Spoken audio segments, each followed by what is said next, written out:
The Kansas City Chiefs are the most reliable team in the NFL. One loss, even a bad one in the Super Bowl, does not change that. And trust me, that is coming from somebody that lost so much damn money on that Super Bowl last year. All right, guys, today we're going to be looking at the Kansas City Chiefs and their upcoming season. Last year, they finished 14-2 and, of course, went back to the Super Bowl, led by the best player in football, Patrick Mahomes. They were 6-2 at home. They were 8-0 on the road, which is so unbelievably impressive. They were 4-2 within the division.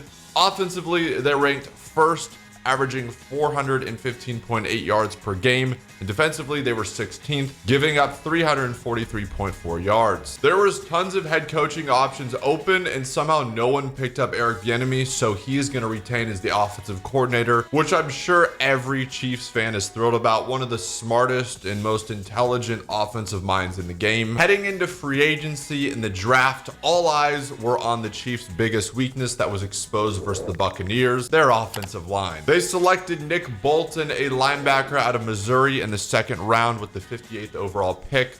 And they selected Creed Humphrey, a center out of Oklahoma, with the 63rd overall pick. In round 4, they drafted Joshua Kandua, edge out of Florida State. Adding Orlando Brown in a trade was huge, drafting Creed Humphrey. And on top of that, signing Joe Thuney and Kyle Long in free agency turns this line into a strength. It's almost like a changing of the guard in Kansas City when it comes to the offensive line. They let go Eric Fisher, they let go of Mitchell Schwartz, but have brought in so much talent to protect Patrick Mahomes. They lost wide receiver Sammy Watkins and cornerback Bashaud Breeland in free agency. They did add defensive tackle Jaron Reed, and I do believe their second round pick Nick Bolton will help in defense. Their strength of schedule ranks 11th, but I think this is one of the hardest schedules in all of football.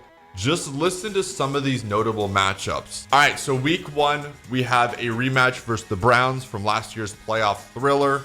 Week 2, they're going to Baltimore, Mahomes versus Lamar.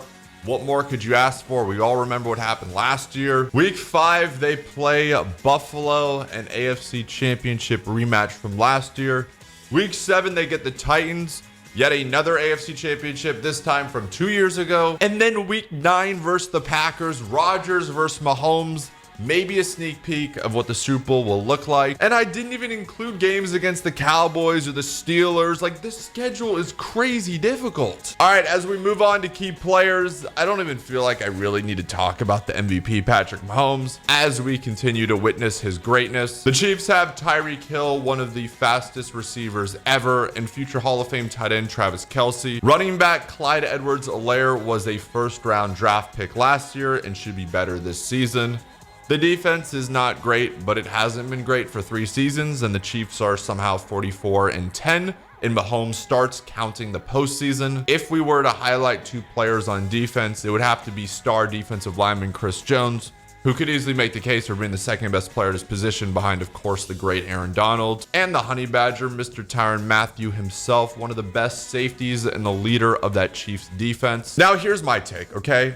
If there's one thing the Chiefs added this offseason that may not totally been there previously, it's motivation. Not that the Chiefs were complacent, but a loss like last year's Super Bowl can wake up a great team. And that's what I'm afraid of. Trust me when I say this, if they can stay healthy, we're about to see a full-blown revenge tour at the expense of the rest of the league. As for my projections, there is a lot of tough games on the schedule. And as a football fan, I'm drooling at some of these matchups. Ultimately, I've decided to go with 14-3. Patrick Mahomes is going to win MVP and take this team back to the Super Bowl. Anyway, guys, let me know in the comments down below what you guys think. What are your projections? Again, if you're enjoying the series, please make sure you drop a like. Make sure you guys do drop a subscription as we continue on with the AFC West. Thank you so much for being here today. Until next time, we'll talk to you guys soon. Peace.